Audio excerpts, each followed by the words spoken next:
Hi, this is Jonathan Tiersten, Ricky from Sleepaway Camp. But if you think this show sucks, then eat shit and live, asshole.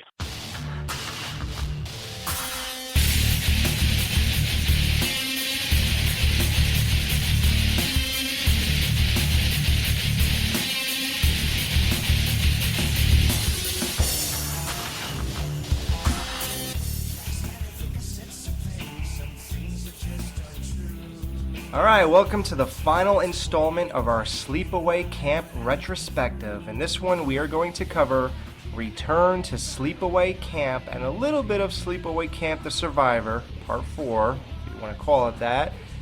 And there is no better ending to a Sleepaway Camp retrospective than sitting down with Ricky himself, yes, Jonathan Tiersten. Ricky from Sleepaway Camp 1983 and Return to Sleepaway Camp. No, there is no better ending. Jonathan, just want to thank you for joining us for the final installment of our Sleepaway Camp retrospective. How you doing, bro?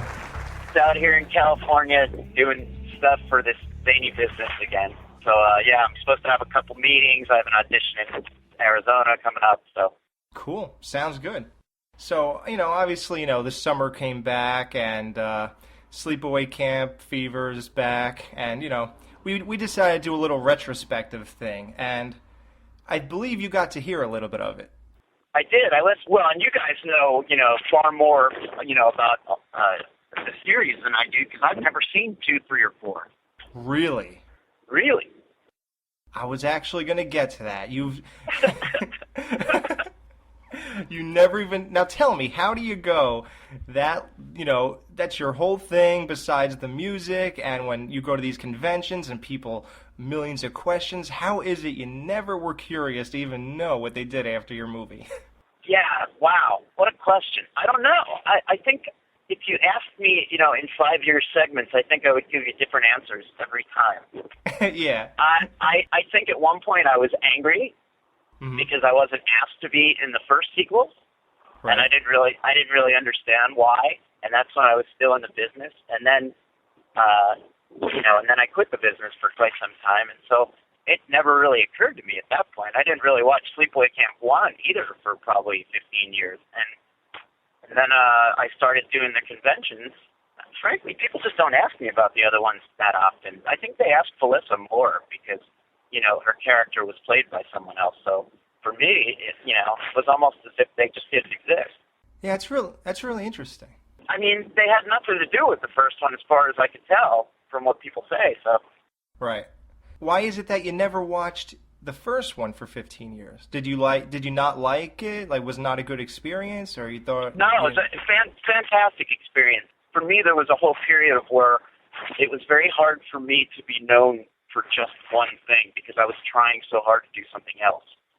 Right. And I think that's why I kind of had to separate myself from it when I was trying to establish myself as a musician and a singer-songwriter. And, I think for years, and I don't feel that way now at all, but for years I think I was frustrated because no matter what I did, that's what I was known for. Right. Yeah, like, it's weird because... there's a lot of people that have, they did one movie and then they did 30 other movies, but people only remember what they did on Nightmare on Elm Street Part 4. You know what I mean? Right. No, and I totally understand that. I think I did feel that way for a number of years. I've really learned to embrace Sleepaway Camp, especially with this second go-round in the business, because what it really did was, help me to get back into the business, pretty easily. And that's, not something people can usually do after they leave something for 20 years. And so, I have to be grateful to the film for that. And now, that I go back and watch the film and stuff, I liked Ricky. That was a really happy period of my life. And I liked, that kid. I loved the experience.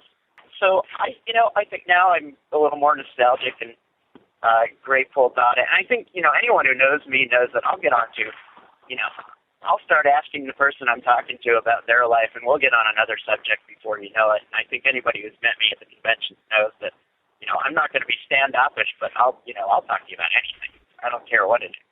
Yeah, me and you were in the bar talking for 2 hours. I mean, and I don't think we talked about Sleepaway Camp once. No, that's because I was too busy missing my Q&A, you know.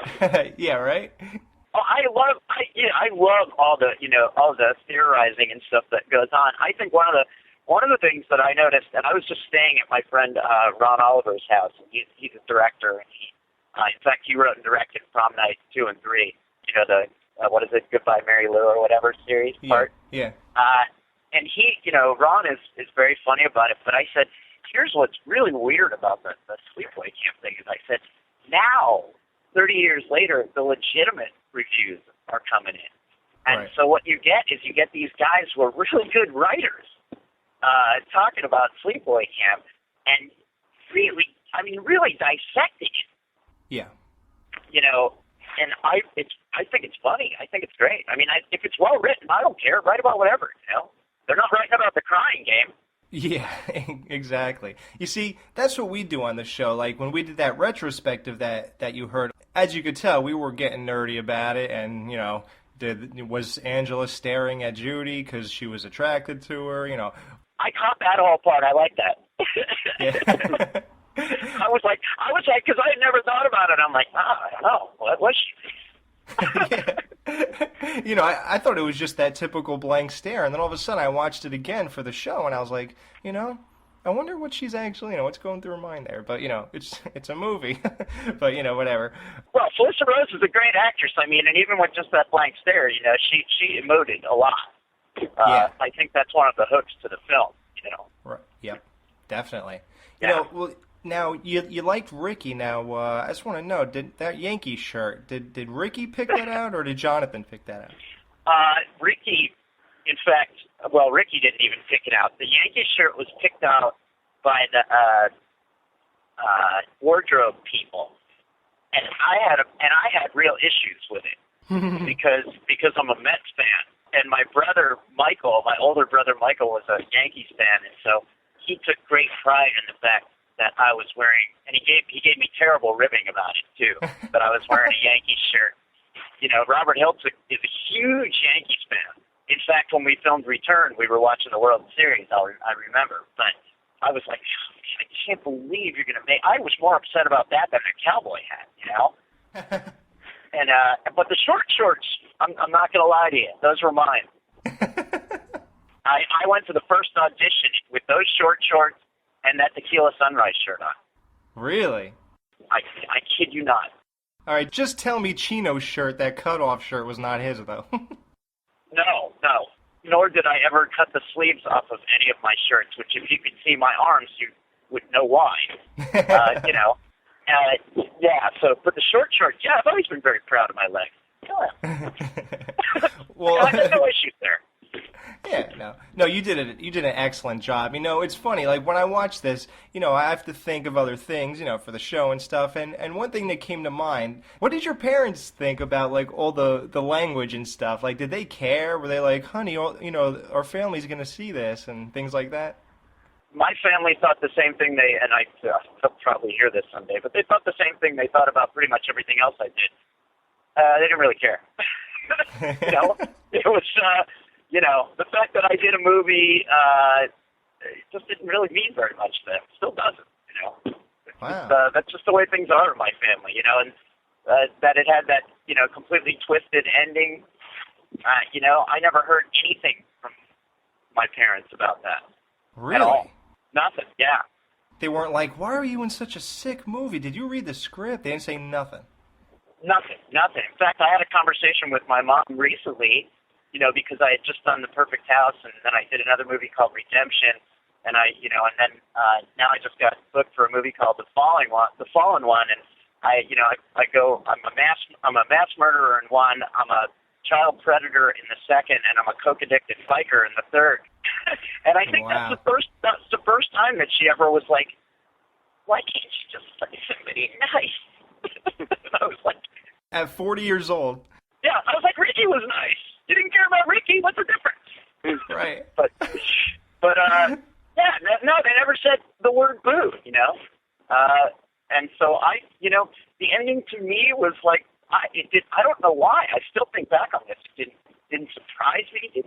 nothing. I just was like, oh, that's a little weird.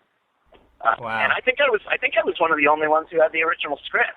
You know. One of the stories that Angela told us is that the kid who was there naked, he had to get totally wasted on a bottle of Jack, and then I heard the story of the two kids who were smoking pot under the dock. They actually were, and they were high during that scene. Yes, they were. Yeah, and then I hear everyone's totally like just getting bombed, drinking the whole time. Now, you were pretty young. Were you able to sneak a few beers or no? I snuck a ton of beers. Are you kidding? And cigarettes too. Yeah, I was. I had one of the PAs stay with me, and he was supposed to be like my babysitter. He did a very poor job. I had plenty. I had plenty of beers. In fact, the director of photography came up to me at one point and said, "You're supposed to be 14. You can't show up here with bags under your eyes." I was like, sorry. But yeah, so there was a lot of beer drinking going on. I wouldn't drink, the days that I was shooting. You couldn't do that. But, Right. But it's not like we were showing up on, for shooting drunk. But yeah, there was, we were just big kids. Felissa wasn't drinking. Yeah. She was there with her mom. It was just the rest of us idiots. Hey, no problem with that. Yeah, and it was funny, though, because there was sort of that little high school dynamic, too, though, where, like, Tom Vandell and John Dunn, the two guys you're talking about, they kind of separated themselves from me, and it was a little frustrating, because they really weren't very much older, but they were like, it was like being in high school or camp all over again, where they were like the big kids, and right. I was just a little punk. And so, yeah, we were, we got along okay. But you could tell that there was they were the cool kids because they were tall and big. Yeah, you should have been like, well, I'm the star, asshole, so have fun being tall. Yeah, exactly. Well, I think I did kind of feel that way. Yeah, exactly. But, I guess we all have our moments, right? And what was the other thing you mentioned? I forgot. There was one other. There was the smoking pot. What was the other one? Drinking beer and, just the kid who got naked had a bottle of Jack Daniels. Oh, yeah, that shocked me. Right. They had to shave him because he was a really hairy guy, and he was completely regretting doing this. Right. And so they plied him with a bottle of Jack Daniels, and the kid was just weeping, really? Like something out of a Greek tragedy. And I, of course, was laughing so hard my side hurt. Were you there during that shoot? I was the only actor allowed on that shot. Wow. And he had to wear the Felissa mask. Yeah, that must have looked weird in real life, right? That mask was staring at me every time I went into the makeup room. It's very strange. I think they have two of them. Because when they did my where I get beat up, and it's funny because it doesn't read that much on screen, but I had 4 hours of makeup for them to put the latex on my face, and they shoved all these things up my nose to make it look all busted. Right. If they had waited a few years, they wouldn't have to do any of that. But and then I had to have the capsules in my mouth, the spit, the blood. Right. When he goes, he's alive. Yeah.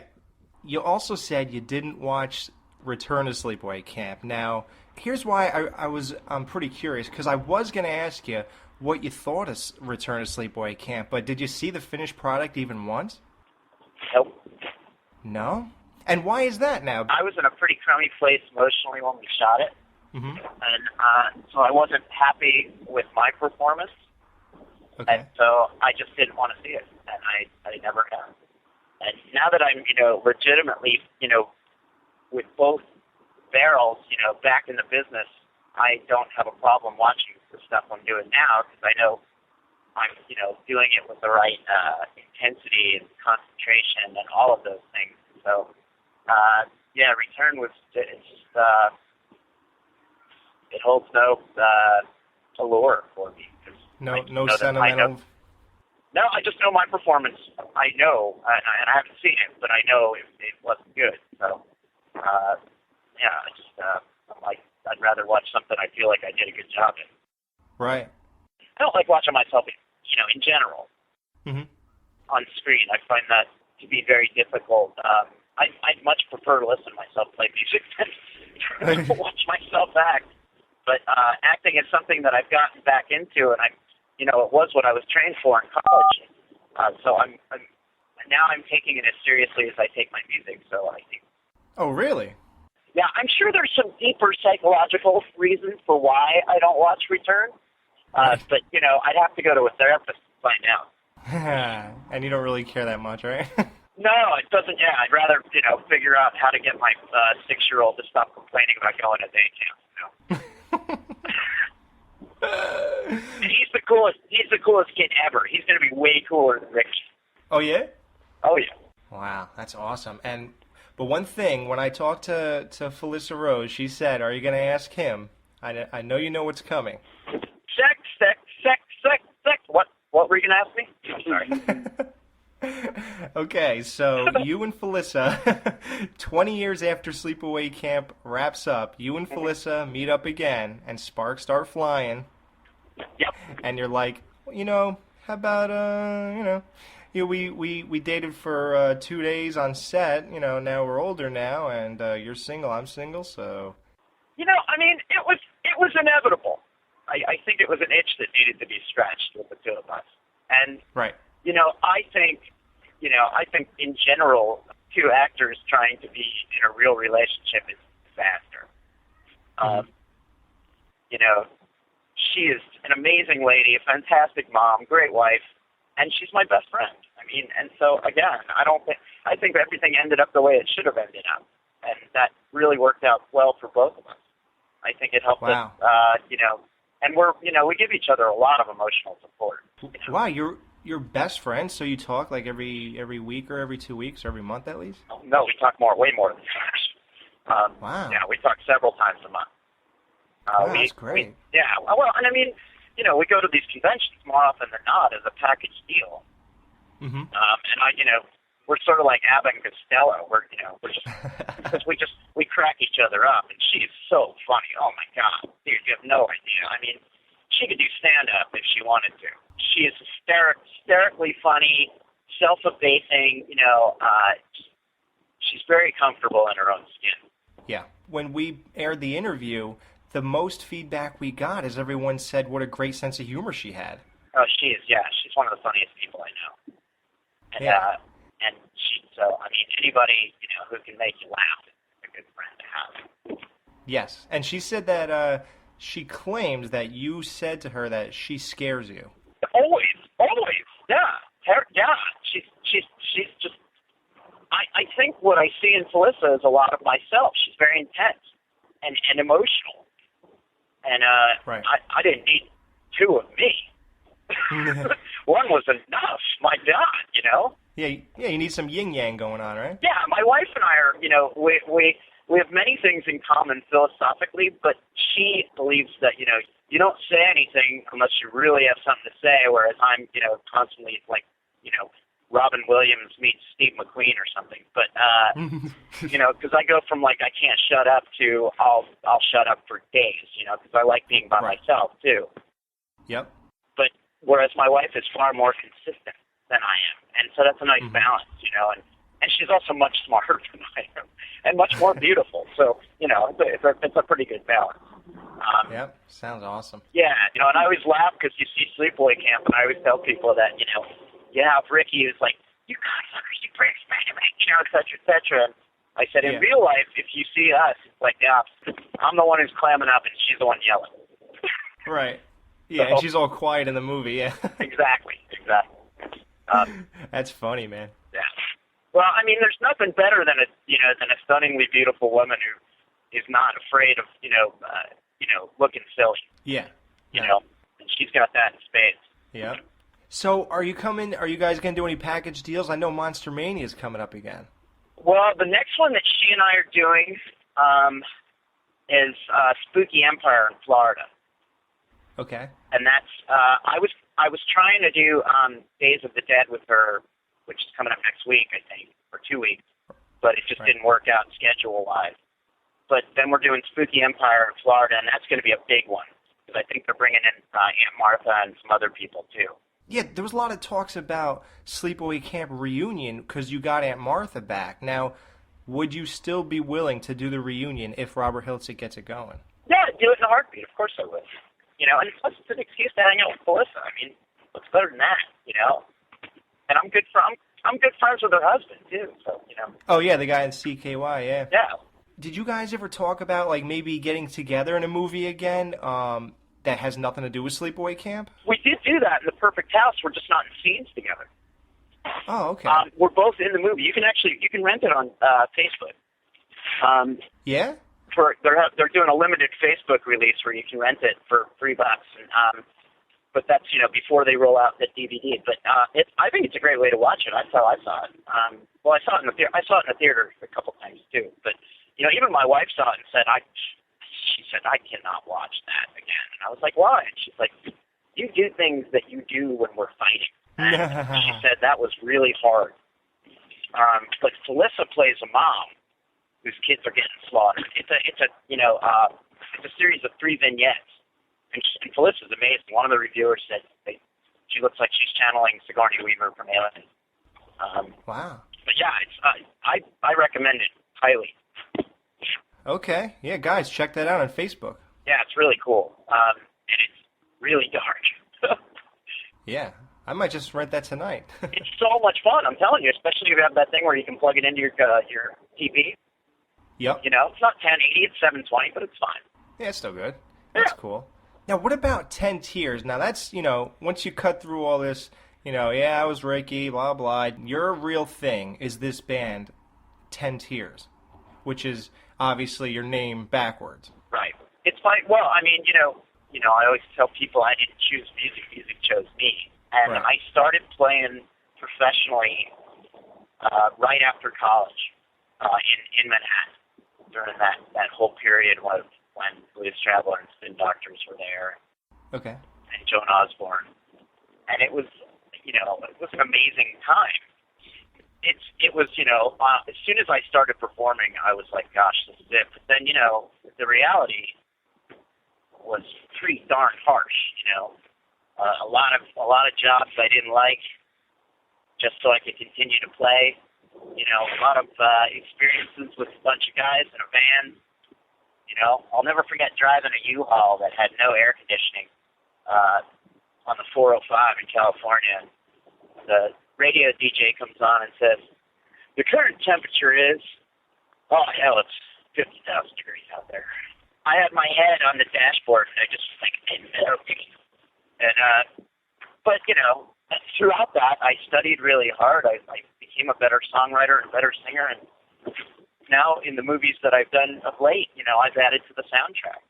And I even did, I did a score for a short film with David Krumholtz from Numbers, and I'm working on writing some TV theme music for my friend Sean Crouch, who is working on currently 3 TV series. So it seems like, it's nice because they work together, and especially with what's going on in the music business right now where, nobody's making money selling albums. So no, because it's all downloaded. Exactly. And so with, the real new angle, and it works perfectly for me, is to, get your music on movies and television. Right, and that way you get paid just from that, and you don't need to sell to people at that point. Exactly, and for me, then what ideally would be to be able to perform. Right. I love it. I love performing. Yeah. Now, how many CDs have you made altogether, like full studio CDs? 6 or 7. I can't remember. Okay. There's at least there's at least 4 of them up on iTunes. I know that. Okay. But you can go to jonathantiersten.com, or you can go to SoundCloud. I mean, I'm everywhere. Amazon, anywhere you can buy or download music, you can find my stuff.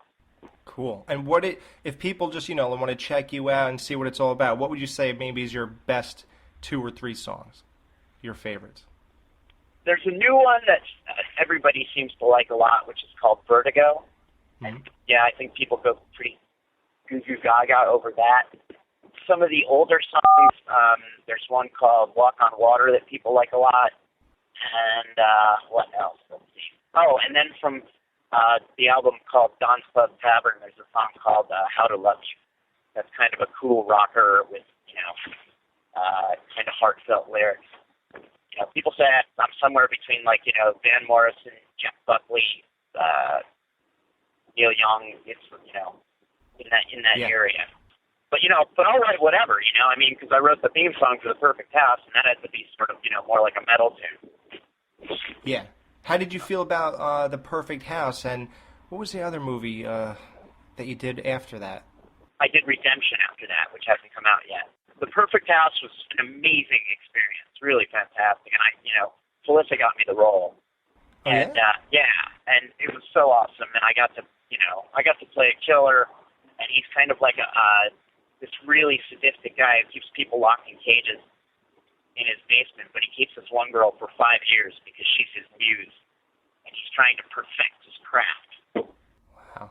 It's just the banter between the girl and my character, John Dozy, is so hysterical and yet twisted and sick at the same time. And it was, to get my first big role back and have it be like that was just what a gift. And, right. And John Dozy is, I've had many people say John Dozy scares the shit out of them. Right. I've already signed on to do a prequel. So. Really? Yeah. They're going to release it on DVD October 1st. It's when it's going to hit Netflix and all those places.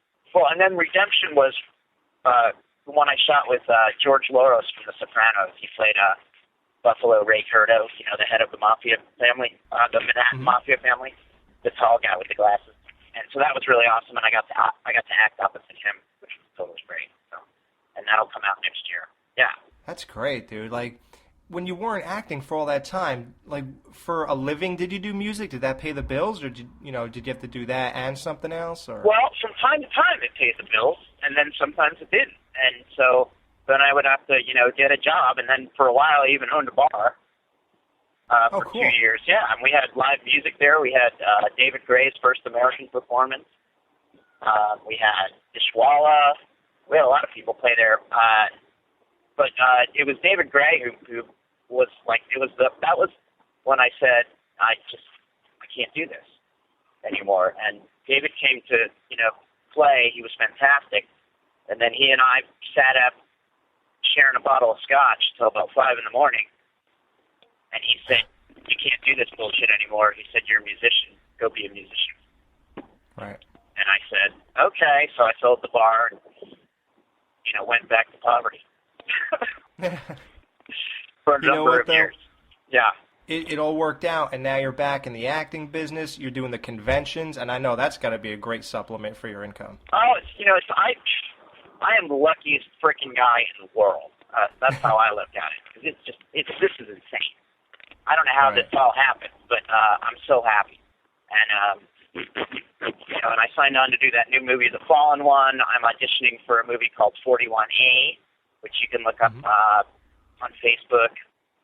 That's in Arizona. I'm supposed to be talking to Scott Spiegel coming up here soon, and I'm going to have a meeting with Eli Roth. So yeah, not too upset. Yeah, there's a lot of resurgence of people who were in movies in the 80s and maybe kind of just did just one or two or whatever, and then all of a sudden they're being used for a lot of work in Rob Zombie movies, Eli Roth movies, Adam Green movies. There's a whole thing. Yeah, seriously. I mean, thank God for those guys, right? Yeah. Because it's their nostalgia. I mean, it's my friend Brian Whitten, who I grew up with. It's one of the biggest producers in Hollywood. He did the Chernobyl Diaries, and he and I have been talking via email, and he said, "I'm actively looking for something for you." We've even talked about producing stuff together. So. Wow, that's awesome. All right, man. Well, thanks so much for talking to us. I know I took a lot of your time. It's been more than I even asked. So thank you for hanging with us during this retrospective. Hey, it's absolutely my pleasure, guys. It's great. And I got my best friend out of it. I mean, what more could I ask for?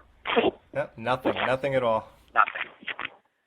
All right, dude. Well, looking forward to seeing you at another convention and your movie, or all your movies, actually. Looking forward to every one of them. Yeah, they can just go to jonathantiersten.com to get, updates. I try and get my webmaster updates as often as I can, but I'm not always so good about it. But, my email's on there. You can get to me on Facebook. I'll respond to everybody. I think you guys know that. So. Cool. Thanks, man. Yep, so everybody check out the Perfect House on Facebook. You can rent it or check it out on Netflix when it comes out. And check out 10 Tears, Jonathan's band, and all the songs we mentioned. All right, man. Well, thanks a lot, and good talking to you. Maybe I'll see you again, and we'll get drunk again with Felissa this time in a bar. That sounds like a plan. All right, stay tuned as Mike and Dan join me for our Return to Sleepaway Camp full review. Here's a cut from Jonathan's new EP, We'll See. This is Vertigo. You know the way. We'll be back in a minute. And try not to listen to what I have to say. 'Cause my recollection, well, it isn't so good. From takeoff to touchdown, I wish that I could. Which way is up? Soon you might hit the ground, and the water that spills from your cup won't tell you which way's down. 'Cause I'm in vertigo, lost in vertigo, spinning in vertigo, and it won't tell you which way is down. Wow, that song it's an emotional roller coaster for my heartstrings. Yeah, it really is a good... Oh, Christ, I forgot to ask Jonathan if he got laid when he was filming Sleepaway Camp. I wonder if, you know what, I would think either Meg or Judy. Actually, you know what, I would go with Judy. I think she was probably fair game during the shooting of that film. All right, well, are we really going to do Sleepaway Camp, The Survivor? Yeah, I guess we got to start with that. How about you start with it and end it?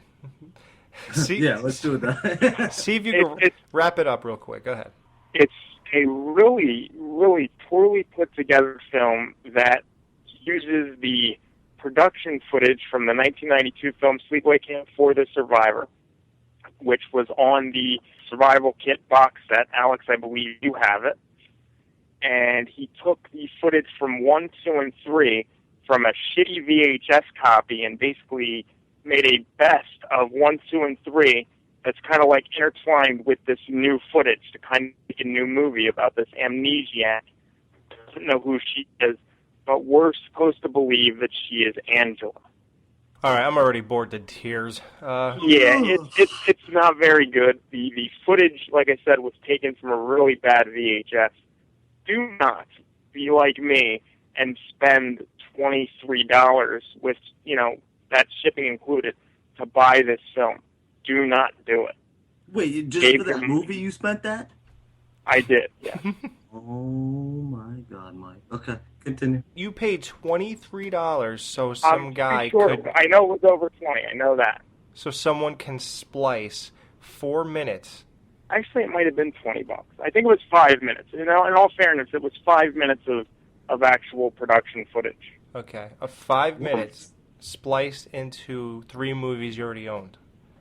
Yeah, and the movie itself was an hour and 10 minutes, and it was actually like an hour and 4 minutes because 6 minutes was the end credits went for like a crawl, and that took like 5 minutes, and then the opening of the movie was the actual end of part 3, so that took another 5 minutes off. Okay. So the rest was like the best. Okay, you're giving me a headache. You don't like it, huh? I don't want to hear about this. All right, let's move on to Return to Sleepaway Camp. Now, this movie was filmed what year? 2003, I believe? 2003, yeah. And it was released 2008. Eight. Yeah. And the reason for this is because they wanted to do CGI And yeah, Mickey's head in the Mickey's face after the deep fryer incident in the kitchen. yeah. Why would you be worrying about CGI when you got like a lead actor like that kid was? Like, you got other problems. Like, dude, You're all mean to me. that kid was the Your worst ass actor stinks. I've ever seen in my entire life, period. He was the most annoying lead character I've... Dude, okay. I wanted to get him for the show, but you guys said no. No, I don't want to talk to him. All right. Let's just say that, okay, the fact is, even Felissa said the movie did not do well. Now, did the movie not do well because Alan was just so mind-numbingly annoying? Or did it not do well because I think one problem this movie had is that it struggled with being made in the 2000s and trying to come off as an 80s movie. Right. Well, you know what it was? You know what? I hate to say this, but it was a poorly executed reimagining of the original Sleepaway Camp with the roles reversed. Instead of a shy teenage girl that wasn't really vocal, this bullied, chunky male who just wasn't likable because he wasn't quiet. He just Annoying. How about the comebacks in this movie, though? Let's just get right to that. Like, the little zingers everybody's throwing, it's the most generic, ridiculous stuff I've ever heard. Like, who comes up with this shit? Sits around and like, oh yeah, that's a funny fucking line. Like, that's a good joke. Like, yeah. I wanna know, dude, because it's shit like this that makes me want to fucking just grab a camera and be like, dude, come on. Like, even I can do this better, and I've never even touched a camera before. Yeah, like, what did they think? Everybody'd run around in T-shirts that says your ass stinks or something? Yeah, right. Yeah.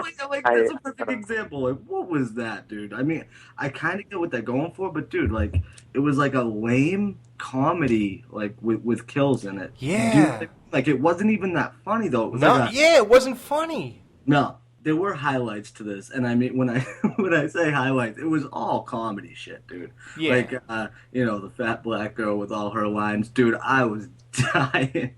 Like, that was some of the funniest shit in the movie, but everything else was just lame, dude. Like, dude, almost to the point where I was like, I can't believe these motherfuckers are making me watch this shit. Well, yeah, we had to finish this off. I mean, it wouldn't be a... If it didn't have that ending, I mean, dude, you could not pay me to watch this. And like I said, the only reason I watched this at the beginning is for, obvious reasons, which we'll probably get to later. Yeah. Well, like you said, it wasn't funny. Now, they went to be funny with a couple things. Right off the bat, the kids were lighting their farts. That wasn't funny. It was 20 years too late. Yep. Yeah, like, that's your opening, dude. Like, that's your opening to your movie. Yeah, like, it's kind of like we know where this is going.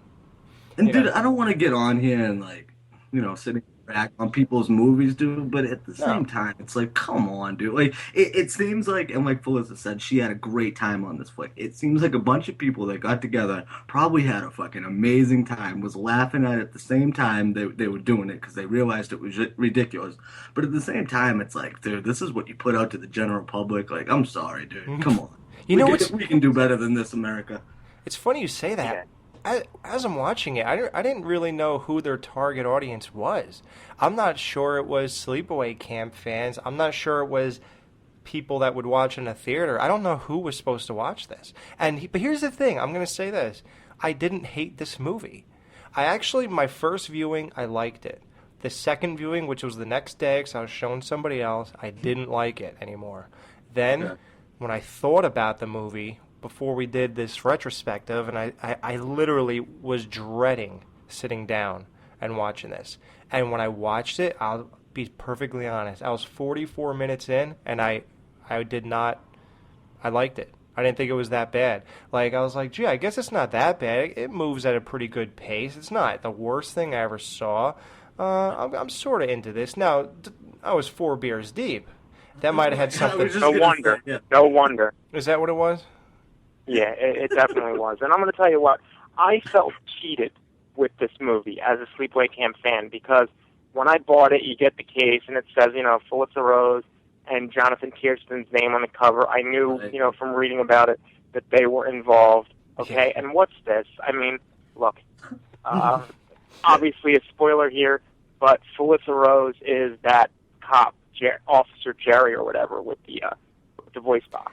You guys, I really like being here. I want to tell you about smoking. Yeah, that I could have done without. I mean, I didn't realize that it was Felissa, and I think that was a downfall because I don't think she was in the movie nearly enough as herself. That's number one.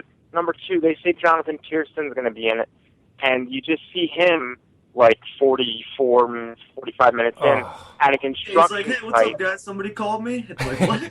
Yeah. And then somebody called me how weird. And then tell me how weird this is, okay? At the end of the movie, like at the climax, he just shows up at Camp Manabe. From like nowhere. He just shows up.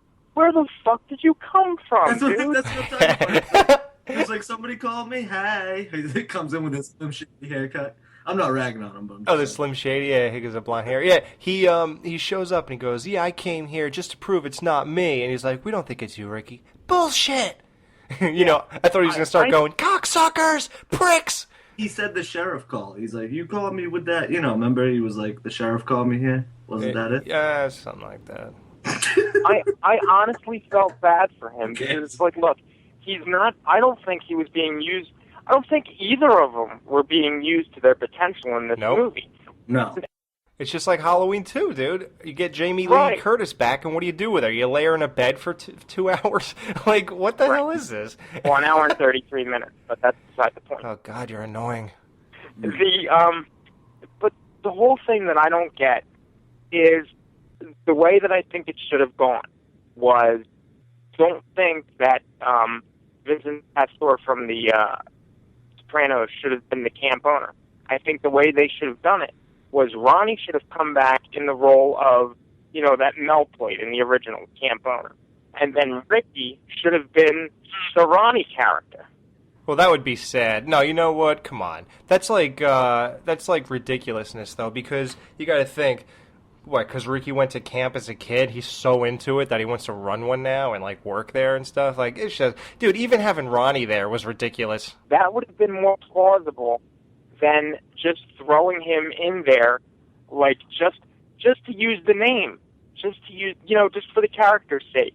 They throw him in there. It was like an afterthought, almost. Yeah, it's like Ronnie's back, and then you sit there, and just when you wonder why, like, a 60-year-old man still works at a camp, you find out that he's a junior partner. At 60, still a junior partner. Yeah. Like, I guess life really never worked out for you, eh, Ron? Right. Hey, are you guys Sopranos fans, or? No. Okay. Yeah, I'm getting into them, yeah. Well, because his name on the thing is Big Pussy. And Big Pussy, yep. And I like how the kids are, get away from me, you big pussy. I noticed that line. That was pretty good. We'll throw to that. But. Just to get back to Ricky's scenes real quick, though, like, I don't know. When I was watching it just struck me as sad. I mean, he was like the lead in the original movie. I think he got like a total of 4 minutes of screen time. And they did the same botch-up job with Angelo, just like Mike said. What the hell, dude? And, you know, we just heard the interview with Ricky, and he said he didn't think he was a very good actor in this movie because his head was just too messed up from personal problems. Do you agree? I mean, I think the first scene was a tad off, but the acting, when he came back to the camp at night, that was off. It was off, dude, but I didn't even notice it because everybody else's acting was fucking worse. Right. No, he was the bright spot among, you know, a sea of problems. I mean, because Vincent Pastore as the manager was out of place, and I think Ronnie, for his part, was just, he didn't even, to me, seem like he wanted to be there. Like, he was just playing the character, you know, maybe it's like a favor. I don't even think he really was into it. It didn't seem like it. The only person that I felt was into the performance was Felissa. Well, I'm gonna, yeah, look, you may disagree, but I'm gonna tell you, I think that one that was really, I think, all there and, you know, giving her all. The other ones, I think, just could care less. I think they gave their all, Mike, but they just sucked, so that was their all, unfortunately, dude. Like Mike, you know, you're a director or an aspiring director. Like, you know, with all these. No, I've made 30 some odd films, sir. So yeah, I've worked with. So you're an aspiring director. He presses record. So you've worked with actors before and stuff like that. Now, yeah. Are you completely amazed with all their performances in every scene? I mean, let's just fucking come down right to it. You know, they're not professionals or whatever. Can I be honest? Can I be honest with you? Yes. I think that I've worked with people that have done a better job than the majority of the cast in Return to Sleepaway Camp. Jim Hyde Jr. All right, real quick though. You know how, Dan, me and you always get a real kick out of like the poor man's actor? Yeah. Okay. The lead girl, a poor man's Reese Witherspoon. Oh yeah. Ooh, good one, dude. And then wait, which one is that? Karen? Karen. Yeah. Then yeah, I didn't dig her too much. I liked Pete, the female, the counselor. I liked her. But check this out. TC, a poor man's Ryan Felipe. What, dude? Isn't that weird? And they're married. I wonder if they meant to put the two poor man version of those people in the movie. You know what, dude? Wait, they're not married, are they? Yeah, I don't know if they still are. I know they were. Who cares? Anyway. I think it's Reese Witherspoon and Ryan. I think his name is Ryan Philippe. No, it's actually Philippe. Whichever. Yeah, they're not married. Yeah, like that girl, she had a nice rack, but a total butterface. I liked her brunette friend, dude. I thought she was even more good looking. You know, like her. Who's that? I don't know, dude. I don't even know if she had a name in this movie. I gotta ask you guys a question. Yes. Do you think you would have enjoyed this movie more so if there was a nudity factor to it? No. It depends who's getting nude. Alex is like, "What you got?" Yeah, what do you got? What do you got for me? No, what do you think about what if you would have seen that one counselor? I forget his name, but he sounded like he was a man from down under, with the barbed wire on Randy. his junk. Yes. Now, what if they would have shown that actual kill where you see it separate? You know, get yanked off. They did. They did, but they didn't do a close up. Yeah. Yeah, I saw the dick as it pulled away. You know what? I didn't notice that. I was thinking about the kills in this movie, you guys. A lot of them were like, I don't want to say saw-ish, but they were like traps and stuff like that. It wasn't like just an axe kill or a stick in part 2 or whatever. Like they were pretty intricate traps or whatever you want to call them, you know? The Mickey kill in the kitchen was just a rehash of the Artie kill in the kitchen. No, dude, it's not a rehash. It's a nod. It's a tribute. Yeah. Exactly. Yeah, but it's an overly done, poor. Oh, get out of here! Take a walk. Get off. How about the throwback to the? Remember the kids in the first movie spying on the chicks? How about the kid in this movie who comes in with all the panties around his head and he's like, "I got 20 of them." I didn't even notice that. Come on, that was one of the best parts. It was right before that dude got the stick in his eye. Yeah, what about that? That was weird. Poor man's Ryan Felipe. Yeah. That was another trap, and then you got the kid that got tied up and then pumped full of gasoline, and then she lit a joint in his mouth. That kill had to scare you half to death, man. When he's getting the gasoline, he's like, and then he gets like. Oh, dude, I've had some dangerous times fucking lighting joints over the years. But yeah, what is that kid from though? He's a child actor. What is that? He was driving me crazy. What is that kid from? Like I know you What's guys. What's his name? If you can give me his name, I could probably tell you where he's from. That's all right. What about... He's like, that's all right. Yeah, I don't really want to get too involved with that guy. Okay. But the oil death, the boiling oil, that was pretty good, though, man, because... But you know what, though? He could have got out of that. Like, when Angela lifted him and his legs were still, like, level with the floor, he could have just, like, pulled his knees in and let go and dropped to the floor. It would have hurt. But he could have got out of that. He didn't have to get to the point where she's lifting him straight down into the oil. And, but that was... But that was cool how they made like the oil bubble while his head was in it. That was pretty cool. That was bad. Well, that's what happens when you put fries in oil. I like the kills in this movie. No, they were good. Pretty good, yeah. But you know what? Here's what gets me mad. They waited 5 years to release this because of CGI. Dude, all the stuff that wasn't CGI was great, and all the stuff that was terrible. Like, why couldn't you just have Vincent Pastore's head on top of a dummy, and he's standing behind the dummy, kind of like Kevin Bacon in Friday 1, and then have a rubber body with rats crawling inside of an open stomach. Why not do that? Who the hell cares if it's CGI? Then, the guy, after he brings his head out of the boiling oil, why couldn't that just be a freaking Halloween mask all done up nice with bones and meat and tendons and, like that all fried up? Why the CGI face? Well, and Alex, more importantly, though, dude, this is supposed to be like, what, a throwback to 80s movie? Yeah. All about practical kills. That's the gimmick. That's the thing. That's what people want. Hatchet does practical kills, and that came out a year before this movie. The original Hatchet came out in 2007. So I think they should have taken a page from Hatchet and just did all practical effects. Oh, and then even the girl Linda, after the guy gets his penis torn off, she drives, she looks at the barbed wire, sees it, doesn't duck down. But dude, when that barbed wire was wrapped around her face, that was good, and that was normal. Yeah. That was regular makeup. Yeah. It was all good. And dude, didn't she remind you of a Cenobite? Yeah. Dude, the kills were so great, though. How about the chick when she comes in and she's like, who's been going through my shit? And she sees all the candy bars. First of all, when you see the killer up in the rafters, dude, I'm sorry. That room was pretty well lit. How could you not see somebody up there? Honestly, who throws a cupcake? And anyway. She was more, concerned with the candy because obviously she's the bigger girl and she likes her chocolate. Mike, be the bigger person and don't mention that. Wait, who did they get to play that? Wasn't that Gabourey Sidibe? It looked like her, but no, it was not. No? I could have sworn that was her first Emmy nomination. No, that was Precious. Oh, Precious. I like how he was like, you fat fuck. They didn't hold back in this movie with the insults. But, yeah.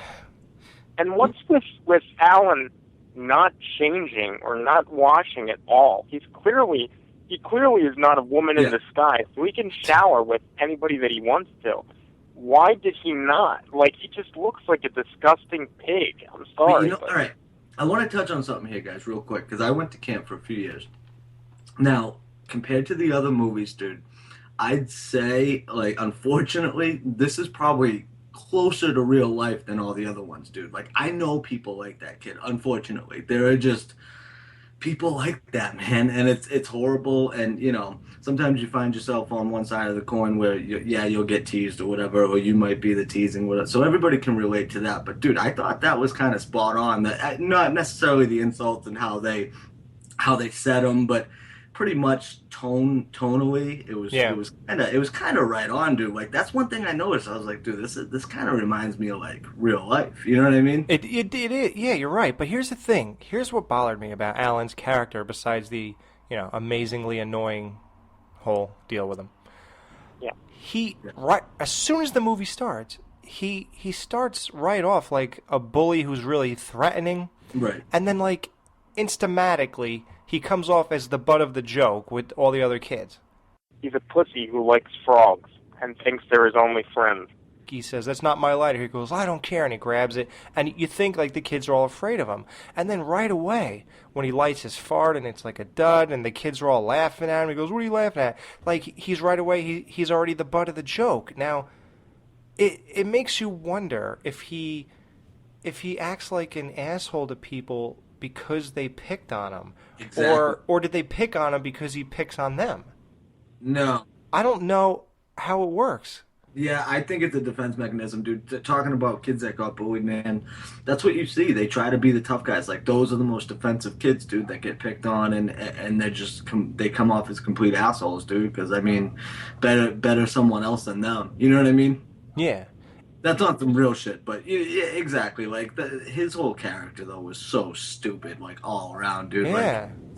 Just his whole fucking demeanor, how he, like you said, picking on the poor kid with the glasses, dude. He flicks potatoes at him. He started it. The kid who looks like Paul from The Wonder Years. He didn't do anything to him. You know what I mean? He was just sitting there. He's like, he started it. He was like, no, I didn't. It's just a weird dynamic to the interaction with. He's the loser who all the cool kids make fun of, but he's a bully. And yeah, I guess that sort of makes sense. But I don't know, man. It's like a weird. I didn't know why he acted like that, or why they treated him like. Well, you can know why they treated him like that because he looks like he does, he smells like he does, he has no hygiene, he's a loser, and all that stuff. But whatever. But it's just weird because like even in like Christmas Story, like I don't think Flick, Ralphie, and Randy thought like Scott Farkas was a loser that they made fun of. They were just plain scared of the bully at that point.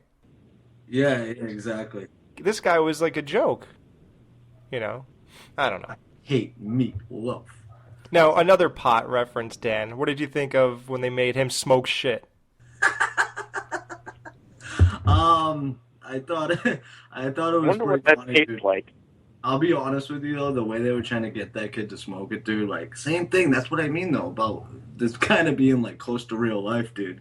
I've been in situations like that with the fucking stoner kids, and they're trying to get the preppier kids or whatever to smoke weed, and it's like, come on, you pussy, fucking take a real hit and stuff like that. So I was like, wow, like I saw a lot in this fucking movie that I noticed, Yeah. like that was, I could remember growing up, dude, and a lot of those things happen. So I mean, props to them on that aspect. They hit all their marks. But that's about it. That's pretty much that's all I gotta say. Dude, guilty or not, man, when Alan's brother was beating the fuck out of him with that mallet, I felt no pity for that asshole. No. Stupid fuck. You wanted them to die. You wanted them to get beat to death. Oh god, I loved it, dude. I hated that character, dude. I hated him. Oh. How about when they skin the frog? Yeah, when they skinned the frog and his reactions. Why did you do that? They're my friends. A frog. But you know what's Give me a weird? break.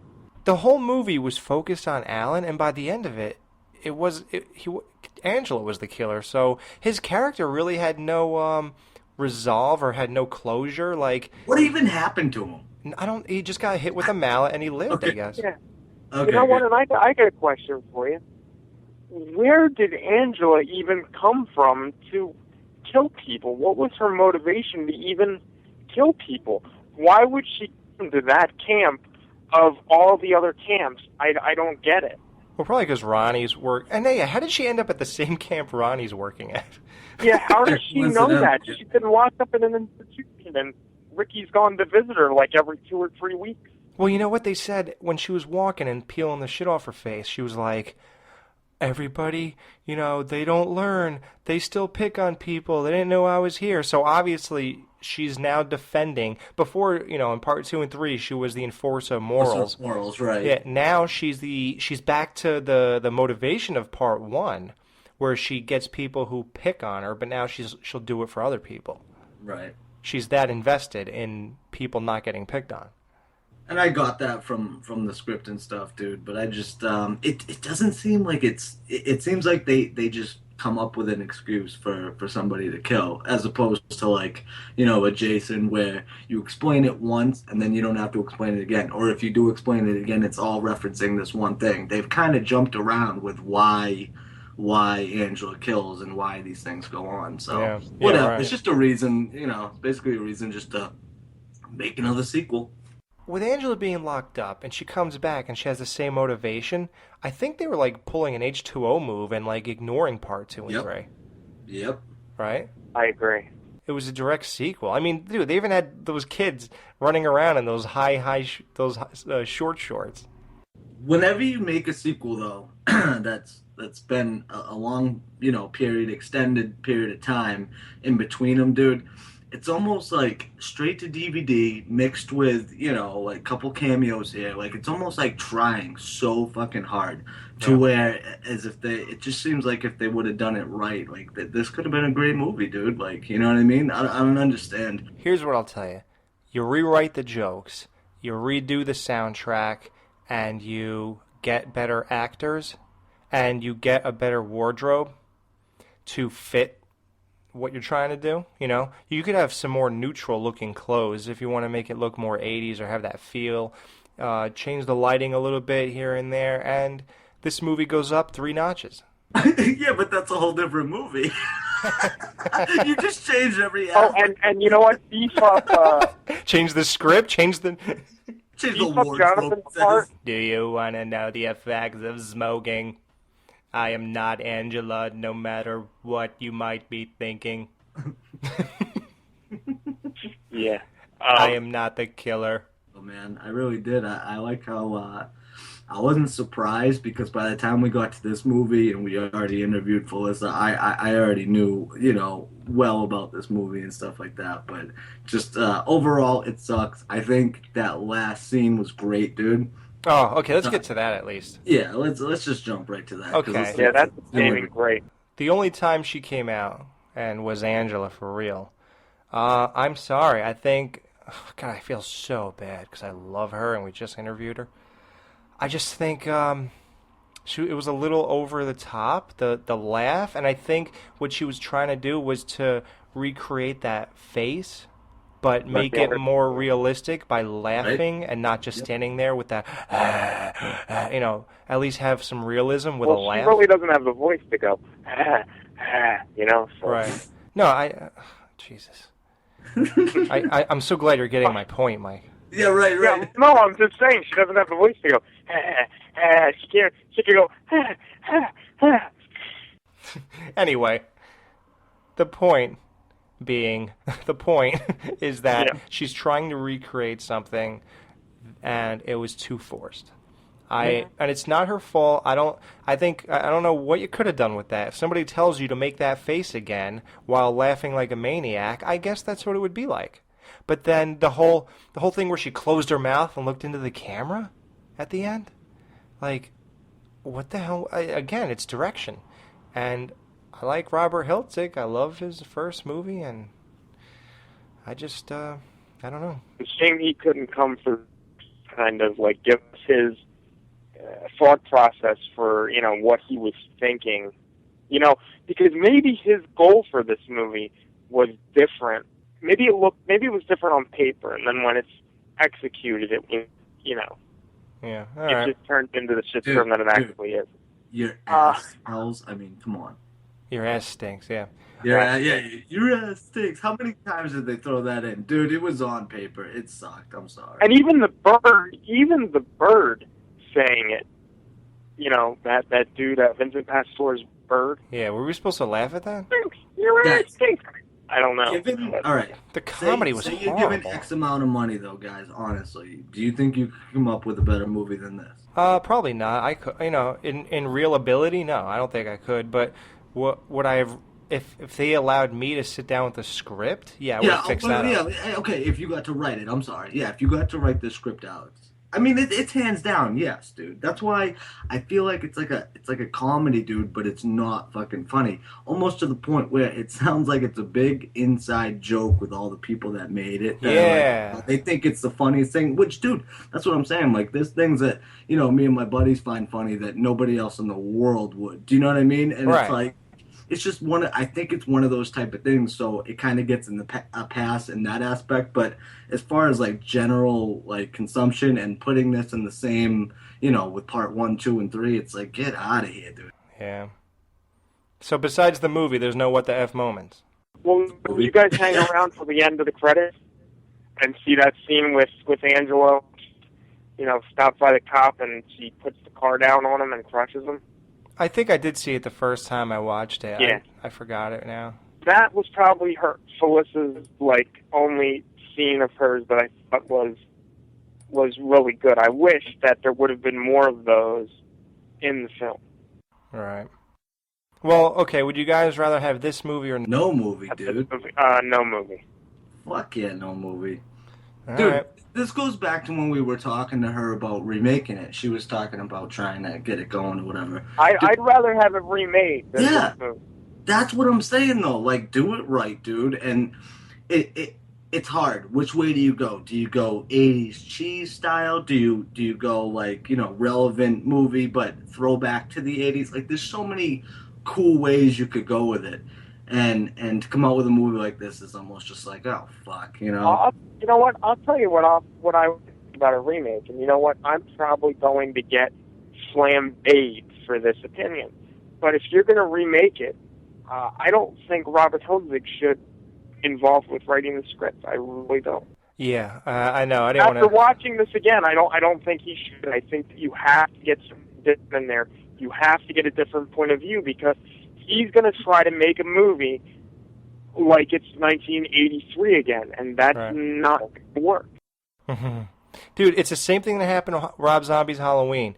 Weinstein's wanted to make it the first Halloween. Rob Zombie wanted to make it his. You keep pulling on each direction, it falls flat in the middle. If you don't push to one direction or the other one, there is no direction, and it's pushed on too many sides, and it falls flat. I think he still made that work, but dude, Halloween should have been 2 different movies, like 2 separate movies, like 1 and 2. Yeah, should have, but it was still good. No, that's what I'm saying. I think he did a great job, but just going back to like the remakes and stuff, dude. Like, sorry, dude, you can do Sleepaway Camp. All right, it has a following enough to where a big studio could grab it, which I'm surprised they haven't yet, dude. With all the remakes, no, they won't. You think? Won't. No, I'm going to tell you this. If this gets remade, here's what I think should happen. Maybe get somebody like, have Lionsgate get involved, or even have Anchor Bay get involved, and have them do it, but get somebody else to write the script and direct it. I'm sorry, but like I said. Yeah, it's, Dan, this has about as good of a chance as making a big studio remake as Ghoulies, House, Troll. Yeah. How, those movies, name any other like kind of B horror movie that's about the level this is at, and it ain't getting picked up, man. You don't think so, dude? Eventually, the Weinsteins won't even. No, dude, the Weinsteins won't even touch this movie. No, there's no interest in it. No, that's why the only way you're going to see it is Anchor Bay will do it. I guarantee you, eventually, if it's going to get remade, that's the best shot. I think. That's the best They shot. put out crap like fucking Chernobyl Diaries, but we'll talk about that later. Yeah, next show we'll try to cover things we've missed. Well, I guess that's about it. I guess, everybody got our general consensus here. No need for ratings, gentlemen, right? This movie sucked. Yeah, I don't think we should have to go to the rating on this one, because it's going to be low, so why even bother? I found it mildly enjoyable this time around, but I cannot say I recommend it, because I'm not sure anybody else will find it enjoyable. So that's that. All right, well, there you go. So, all right, we'll tune in on June 13th, and we have another special Friday the 13th show for you. We got a couple interviews coming your way. We're not going to sit there and talk about all the 12 movies again, but we will talk to the people in the movie. Yeah. So for Mike and Dan, this was your Sleepaway Camp retrospective. Hope you enjoyed it, and don't ask us to do another one for a real fucking long time. Yeah. We're back to regular shows now. We're back to regular bullshit. Yep. Yeah.